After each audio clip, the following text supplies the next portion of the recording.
Alors bonjour Vermine, bienvenue. Oh Papéo. Papéo. Je m'en fous un peu. Alors c'est le petit cri d'Eddie que j'ai jamais compris, ça vient d'où ce oh Papéo? Alors en fait, moi j'appelle tout le monde papa. Et du coup, bah, les Marseillais sont venus, ils ont rajouté un O.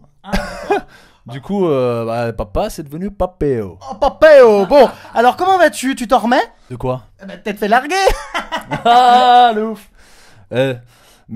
Pourquoi tu dis largué? Bah écoute, moi je sais pas, Brenda est venue dans mon bain, m'a révélé qu'elle t'avait largué car tu étais trop collant. Trop collant? Ouais. Non, pas du tout. Alors faut se dire déjà, quand je suis rentré de l'émission, je suis parti directement à Liège. On se manquait, c'est même elle me dit viens vite à la maison. Je suis parti là-bas et du coup ça s'est super bien passé. Une semaine franchement de dingue. Et je suis rentré à Paris, elle est partie en vacances et là, bah, avec la distance, c'est vrai que son comportement est changé. Bah, avec la distance ou avec son ex? Parce que moi je comprends pas trop, apparemment elle te largue parce que t'es trop collant, mais toi Non. tu me dis que finalement tu découvres qu'elle s'est remise avec son ex. Après, tu peux pas dire larguer parce qu'avec la distance, après, voilà, on était plus sur la même longueur d'onde. Parce que faut savoir que quand t'es dans une émission, t'es dans une bulle et tout est multiplié.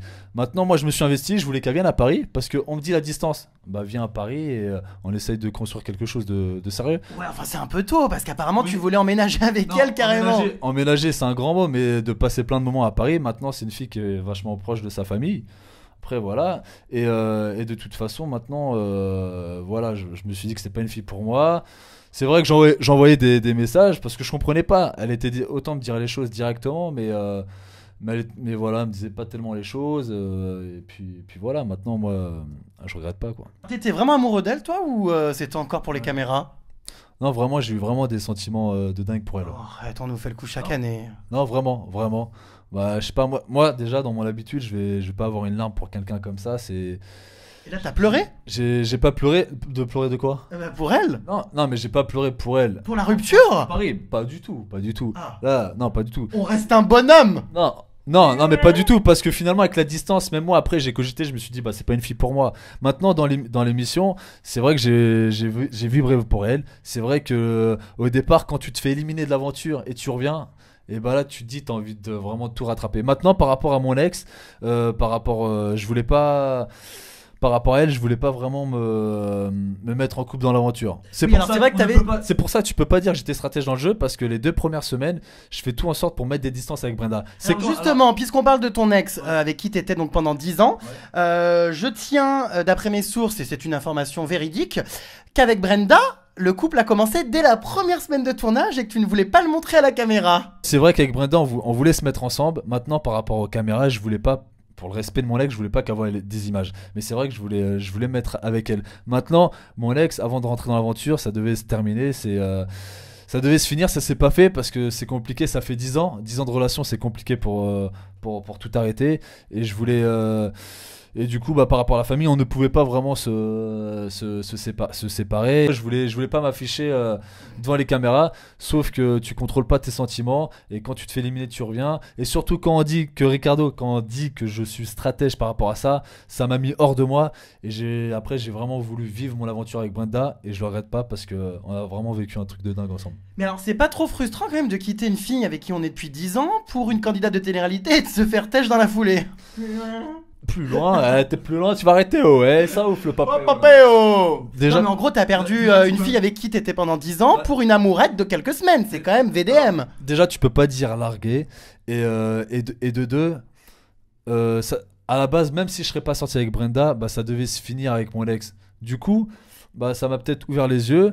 J'ai tenté une aventure avec quelqu'un, ça a pas marché. Maintenant, je suis heureux comme ça et il n'y a pas de problème. En tout cas, ce qui est sûr, c'est que Ricardo était horrifié par ton comportement. Il était horrifié que tu puisses être en couple depuis 10 ans avec quelqu'un et que tu remplaces cette personne aussi facilement dans une télé-réalité. Il s'est opposé à votre relation. Il a été voir Brenda pour lui retourner le cerveau. Il a estimé que si tu étais capable, entre guillemets, de trahir ton ex avec qui tu étais depuis 10 ans, tu étais forcément capable de trahir tes propres potes de ta propre team. Qu'est-ce que tu penses de son comportement justement par rapport à ton couple? Alors déjà, par rapport à Ricardo, son comportement, déjà le premier choix qu'il fait, le fait qu'il s'envoie faire du catamaran avec Jordan et moi qui mets dans une épreuve pour bouffer la poussière, parce que oui, je l'ai bouffé la poussière. Je meurs, bouffe la poussière. Je trouve ça pas normal. Donc déjà, et après, voilà. Il se prend pour le capitaine. Moi, je voulais pas suivre son vote déjà dès le départ. Voilà. Maintenant, c'est vrai que moi, je découvre les images comme tout le monde et je pensais pas qu'il parlait autant derrière mon dos. Et là, le seul moment où j'ai entendu quand il a prononcé mon ex et où il a prononcé Brenda, c'est quand j'écoutais, c'est quand on était à Hawkers et j'écoutais, ils étaient dans la cuisine, j'écoutais dans le couloir. Et là, ça m'a mis hors de moi. Je me dis, mais pourquoi parler comme ça derrière moi? Pourquoi tu me l'as pas dit directement? Mais pourquoi je suis dans ton équipe? Pourquoi tu as tant de haine contre moi? Et là, je me suis posé pas mal de questions et je me dis, c'est pas normal, quoi. Même ma famille, le fait qu'à un moment t'oses dire quelque chose même par rapport à ta mère, ça se fait pas. Il y a un langage à avoir.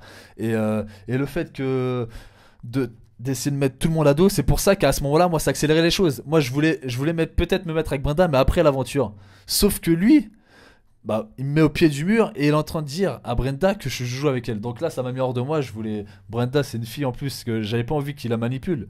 Moi, c'est une fille vraiment qui était vraiment tout pour moi. Et moi, ce qui me fait plaisir, c'est que les gens ont vu vraiment la vérité, ont vu vraiment qui se cache derrière lui. Parce que là, c'est vrai que en faisant ça, bah oui, tu peux être que manipulateur. Parce que moi, c'est vrai qu'il y a des moments, j'aurais pu m'énerver, mais j'avais même pas envie de m'énerver. Pourquoi essayer de dialoguer avec? Tu pouvais pas dialoguer avec. J'ai préféré rien dire, j'ai préféré vivre l'aventure parce que moi, je me prends pas la tête. Est-ce que c'est vrai que ça a été parfois un peu loin, notamment dans un chalet, vous avez failli vous battre et les caméras ont été coupées? Ouais, ça a été coupé parce que le moment où il a parlé de mon ex, ça m'a mis hors de moi. Il y avait une lampe qui est là, j'ai balancé la lampe, ça m'a mis tellement hors de moi, mais fallait se contrôler, fallait pas rentrer dans son jeu. Et au final, après, bah, je me suis contrôlé et j'ai vécu mon aventure comme je voulais la vivre. Est-ce qu'on peut dire que Ricardo est un mec violent d'après toi? Bah, pour moi, oui, il est impulsif. Pour moi, quand je vois, il y a des moments, il a deux doigts, il claquait Clémence, même une fille, je trouvais ça abusé. Moi, en tout cas, ça sera plus mon meilleur pote. Ça l'a jamais vraiment été de toute façon. Peut-être pas meilleur pote, mais vraiment pote, quoi. Enfin. Donc là, tu veux plus entendre parler de lui, c'est terminé cette aventure finalement, t'as ouvert les yeux sur lui. Maintenant, ça m'a ouvert les yeux. Il vit sa vie, je vis la mienne. Et j'oublie pas tout ce qu'il m'a fait. Et je peux pas aujourd'hui dire que ça sera mon meilleur pote, non. Mais alors, du coup, avec cette petite Brenda, y a-t-il eu, bon bah voilà, partie de jambes en l'air? Avec Brenda? Oui. Bah, en s'envoyant en l'air en saut en parachute, oui. Super. Mais non, avec elle, bah, par rapport à mon ex, moi je voulais pas. Oui, mais attends, il y a un moment donné, tu vas pas penser à ton ex toute ta vie. Une ex, c'est une ex. Oui, mais en fait, j'avais un blocage et c'est vrai que. Ah, tu bandais pas. Ah, non, tu peux pas dire ça. Tu me dis un blocage. Non, voilà, ça s'est pas fait. Parce que nous, on avait envie de prendre notre temps, donc voilà. Après, c'est vrai que. Prendre son temps, au bout d'un moment, il y a des toiles d'araignée, quoi. Enfin... Ouais, non, mais on a kiffé en saut en parachute et avec elle, bah non, c'est pas. Rien d'autre, pas même touche pipi, rien? Non, bah il y a eu des bisous, voilà, des petits, voilà, frotti-frotta. Mais... Ah, on y vient donc, il y a eu quelques insertions. Ouais, il y a eu, voilà, pas méchant, c'était pas méchant. Hein. C'est jamais bien méchant ce genre de choses, tu sais. C'est pas méchant, papa. Mais enfin, c'est vrai qu'on comprend pas trop pourquoi tout le temps tu ramènes tout à ton ex, pourquoi tu... Parce que faut savoir, j'ai un star, t'as jamais été en couple pendant 10 ans. Oh bah, Quand ça fait 10 ans que t'es en couple, et bah t'as envie de respecter cette personne. Attends, mais rappelle-moi ton âge. J'ai 26 ans. Ah, donc à 16 ans, ça y est. Je l'ai rencontré au collège en 3ème. Et dans ces moments-là, tu respectes cette personne et t'as pas envie de lui faire du mal. Et voilà. Donc maintenant, ça devait être la fin, mais je la respecte. Je sais que c'est une fille parfaite. Aujourd'hui, je sais que c'est la fille. C'est une fille parfaite. Bah, remets-toi avec. C'est une fille parfaite, sauf qu'on avait besoin, on devait se séparer parce que voilà, il y a pas eu trop de vécu et au niveau des sentiments, c'était plus les mêmes. On était plus heureux. Donc voilà, après faut peut-être laisser le temps. Après, on sait pas ce que l'avenir nous dira. Donc on verra. Maintenant, je sais que c'est une fille super bien. Elle a toutes les qualités et voilà. Bon bah malgré le fait que tu la respectes apparemment plus que n'importe qui, ça t'a quand même pas empêché d'aller secouer la meuf de ton meilleur pote Nicolas, à savoir Chloé. Alors ça commence à m'énerver ces rumeurs à chaque fois. Mais c'est pas des rumeurs, ça a été balancé par mes soins sur le plateau du mag et tout ce que je dis est vrai. Je vais vous expliquer. Déjà, Chloé elle devait aller voir Nicolas. Elle a eu un problème de voiture, je sais pas ce qui lui est arrivé. Le pneu a crevé. Le pneu elle a crevé. elle a loupé le train. Bref, elle a mitonné. Ouais, du coup, elle est arrivée à Paris. De Paris, elle devait aller à Marseille. À Paris, du coup, bah moi, c'est une fille dans l'aventure, on s'est pas trop parlé. Et on s'est vu, on a appris à se connaître. Donc ça a fini en partie de jambes en l'air du coup. Non, on a appris à se connaître, on s'est super bien entendu. Et en même temps, du coup, bah, je lui ai fait visiter Paris, voilà. Elle, c'est vrai qu'elle était amoureuse de Nicolas. Mais voilà, Nicolas, lui, c'est un séducteur à Marseille. Il faisait les 400 coups, même les 500 coups. Oui, les 500 coups de rein, un serial nicker. Du coup, moi, c'est vrai, au départ, ça me faisait de la peine pour eux. Je me dis, c'est pas normal et tout. Chloé était triste, donc tu l'as réconforté, photo en soutien-gorge dans ton lit et texto échangé. Je suis au courant de tout. Donc c'est vrai qu'elle est venue dans mon appartement. Et dans ton lit? Bah, c'est comme Clémence est venue dans mon lit, c'est comme plein. Oh Papéo, je m'affole là, tu te perds dans tes explications. Non, mais pour moi c'est une pote, y a rien, c'est dans mon lit. Voilà, c'est pas parce que t'es en photo avec une fille, déjà c'était même pas dans le lit, c'est une photo comme ça à côté dans ma pièce chez moi. Je suis en photo avec Clément, alors que Clément c'est une fille que j'apprécie, ça reste une pote. Oui, mais donc, comment t'expliques qu'il y a des photos de Chloé en soutif dans ton lit et que Nicolas retrouve des culottes de Chloé chez toi? Non, alors déjà Nicolas il a retrouvé un poste radio à Chloé, à MP3. Une culotte aussi. Une culotte, bah ouais, parce qu'à un moment, elle a laissé des affaires chez elle. Ça veut pas dire qu'elle vient chez toi qu'il se passe des choses. Oh Papéo, tu manipules tout le monde là, on ne croit pas. Maintenant, avec Nicolas, c'est vrai que j'en ai joué. Je le taquine avec ça. Il est venu à la maison et je lui dis, ouais, Chloé, elle est venue à la maison. Je fais, tiens, il y a une culotte là-bas. Du coup, bah, en fait, je l'ai testé, voir s'il appréciait vraiment Chloé. Et c'est vrai qu'il a eu un comportement de jalousie, il était énervé. En tout cas, moi j'ai quand même vu des textos, excuse-moi, où Nicolas lui reproche d'avoir dormi chez toi, d'avoir couché avec toi, et elle dément pas du tout. Elle dit écoute, tu m'as tellement fait de la peine, tu m'as tellement trahi, etc. Donc en gros, limite, elle a confirmé avoir couché avec toi. En gros, elle a envie de se venger. En gros, elle a vu que Nicolas faisait les 400 coups. Du coup, elle essaye de le rendre jaloux parce que c'est pas une fille. Du coup, elle essaye de rendre jaloux Nicolas en faisant ça. Donc voilà. Maintenant, tu peux lui parler tout de suite, même sur le mag, elle a démenti. Elle va pas dire oui, hein, ça c'est sûr. Mais faut arrêter de croire quoi que ce soit. Moi, Chloé, c'est ma pote, elle vient à Paris, même si elle revient à la maison, et voilà, il se passe rien, il n'y a pas de problème. Bon, écoute, de toute façon, on sait que t'as tellement de respect pour ton ex que de toute façon, tu ne confirmeras pas ses propos. Mais bon, moi, je suis loin d'être con, je suis pas né de la dernière pluie. Hein. Si tu devais donner donc le nom de ton meilleur ami dans l'aventure et de ton pire ami, ce serait qui alors? Mon meilleur ami dans l'aventure, ça reste Jordan. Jordan, c'est un chapeau, il est resté neutre, c'est un mec vraiment qui est bien, qui a des valeurs, et il est resté lui-même. Bon, par contre, il est un peu mort dans le film. On n'entend pas trop parler de lui quand même. Après, bah, c'est son caractère, il est comme ça, il a voulu être neutre. C'est important pour que l'équipe reste quand même soudée, parce qu'à la fin, on se ressoude. Donc, c'est intelligent de sa part au final de rester neutre, et au moins, il l'a mis à l'envers à personne. Et de toute façon, à l'émission, c'était quoi le but? C'est Fonsip, c'est d'être élu le meilleur ami, donc pourquoi te clasher avec les autres? Alors, le pire ami, ce serait forcément, je pense, Ricardo. Bah pour moi, le pire ami de l'aventure, à cette heure-ci, les manipulations et tout, ouais, c'est Ricardo. Ouais. Pour moi, c'est Ricardo et ceci est mon choix, point final. Bon bah écoute, de toute façon, je crois qu'on l'a compris. Il y a un truc qui est très drôle, c'est que, donc une fois de plus, je suis bien informé.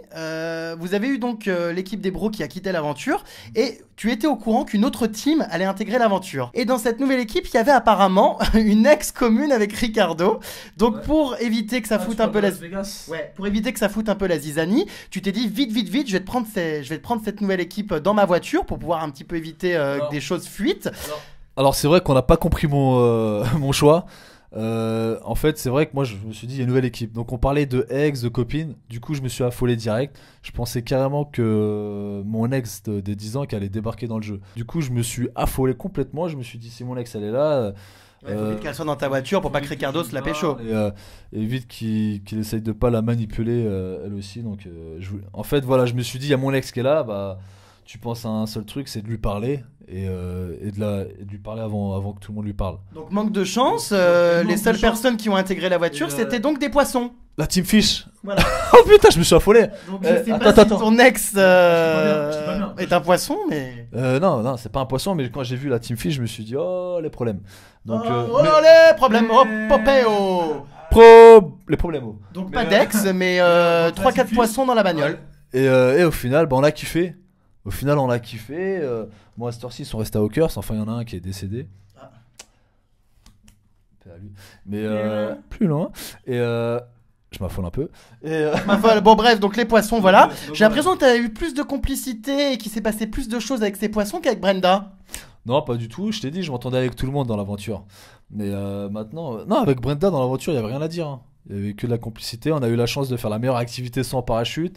Et non, vraiment, on l'a kiffé. Après, t'es dans une bulle, tout est multiplié. Sentiment. Comme Diams, dans la putain de bulle. Dans la bulle, dans ta bulle. Donc tout est multiplié, ça c'est sûr. En tout cas, ce qui est sûr, c'est que cette expérience, bah voilà, c'était quand même assez inédit, c'était un nouveau concept. Qu'est-ce que t'en as retenu du coup? Est-ce que t'es content? Est-ce que ça t'a peut-être donné l'envie de participer à d'autres téléréalités? Bah, une télé-réalité, avant tout, ça reste vraiment une expérience humaine. Moi, Friends Trip, si je dois le refaire, je le referai 10 000 fois. T'es dans un cadre de dingue, t'es dans des villas de rêve. Et vraiment, t'as des défis en plus à relever. C'était vraiment la télé-réalité qu'il me fallait pour allier vraiment, moi, allier ma passion pour le sport. Et en même temps, bah, t'avais le côté télé-réalité que j'appréciais dans le cadre. Donc c'est vrai que quand tu fais une aventure comme ça, bah, tu te dis, si on te propose les anges, bah, tu dirais pas non. Combien tu étais payé d'ailleurs pour cette aventure? 450. Euros? Ouais. Non. Ah si. Ah, elle est ouf. Eh, mais t'as cru que j'allais te le dire ou quoi? Évidemment, je voudrais savoir la paye. Non, secret professionnel. Oh, y a pas, chez GRM Star, y a jamais. J'ai juste à dire que c'est moins payé que Secret Story. Largement moins. Bah putain, c'est chaud parce que Secret Story, c'est le SMIG. Hein. Maintenant, Secret Story, ils sont à Plaine-Saint-Denis. Nous, on est en Californie. Ouais, donc en gros, c'était quasiment du bénévolat. En gros, pour moi, j'ai pas été pour l'argent, j'ai été pour le 4 en Californie pour vivre une aventure de rêve. Et puis, c'était le jeu, donc j'ai kiffé, je me suis régalé. Bon, bah écoute, très bien. Je me suis également régalé d'avoir un corps pour une fois pas trop dégueulasse dans mon bain. Enlevez ta main, s'il te plaît, là. Ma main est là. Bon, en tout cas, je pense qu'on s'est tout dit, Vermine. Écoute, on suivra tout ça avec intérêt dans les prochains mois. En tout cas, voilà, on suivra tout ça. Et puis, si tu te remets avec ton ex, envoie-nous quelques clichés coquins. Hein? Ouais, ou pas. Bisous, ciao. Ciao, ciao.